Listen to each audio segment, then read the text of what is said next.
Hello, welcome back to the Single Society. My name is Jo, and this is the podcast series where we are going to be exploring all that is best in singles life, looking at things through a much more positive lens. Now, the episode that you have landed on today is the last in a 7-part series, which is all about consent and looking at consent, particularly around singles nights. Now, the very first one was looking at whether or not a singles night is something that you would want to consent to, that you'd want to opt into. Certainly, it is something that is not for everybody. If you are happily single, then excellent, wonderful. This is not necessarily for you. However, if you are somebody who is open to meeting a partner at the moment, considering that, or you're wanting to meet more single people in your local community, then singles nights can be a really lovely space to do that. There's lots of options out there. I run them myself. Currently, at the time of recording, they're in Manchester, in Preston, and New York. There's one for queer women, one's for queer men, heteronormative, across lots of different age brackets. So hopefully something for everybody who is listening.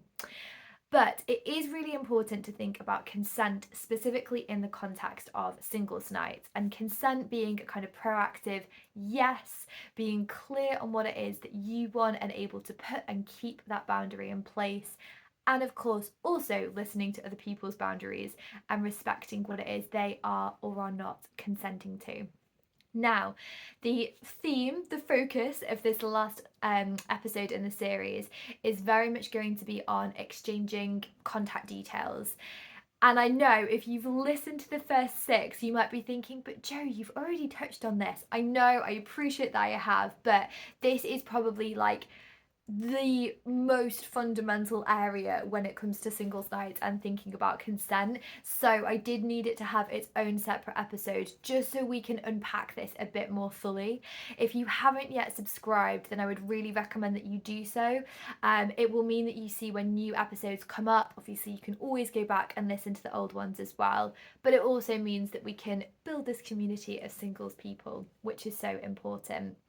So, when it comes to exchanging numbers at singles nights, firstly, please let me acknowledge I really do completely empathise that it is quite a daunting thing to do, to ask somebody for their number.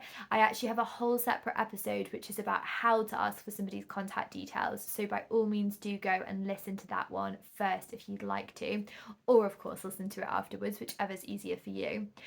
But as challenging as it is, asking for somebody's number at a singles night or getting their contact details in some way is the most effective way to make the most of the night. Now, again, this obviously presupposes that you've already done that kind of groundwork reflection, thinking about, do I definitely want to come to a singles night? Am I looking for a relationship at the moment? Am I comfortable with giving people my contact details? All of that needs to be thought through first, of course it does. But if you have already done that, if you've opted into those earlier things we were reflecting on in the first part of this series, and you thought, yep, this is why I'm here, this is why I have come to this event, I would like to meet somebody, I would like to go on a date, I would like to have a relationship, then the best thing to do is to exchange details. Now, I will send everybody who attends one of my singles nights an email the next day to see if you want me to pass your number on to anybody. And of course, I will do that. But I do know from experience it's not as effective. And I apologise for that because I almost wish that it was, because I could then sort of take care of it for you and it would all be very easy. But I promise it is not laziness on my part. It's no trouble to me to send over the number from somebody, the messages that you might send.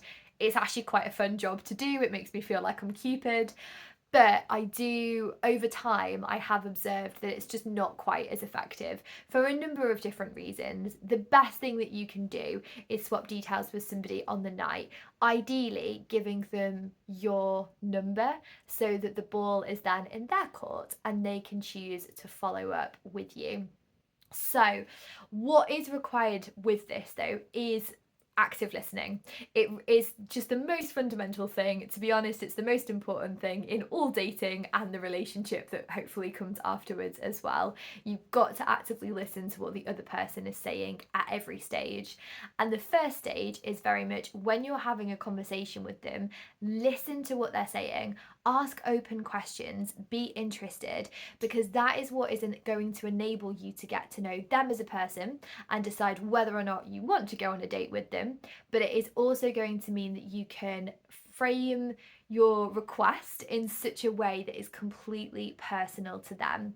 So if they tell you that they're interested in something in particular, fabulous. Use that as a way to say, oh, I'm interested in that as well.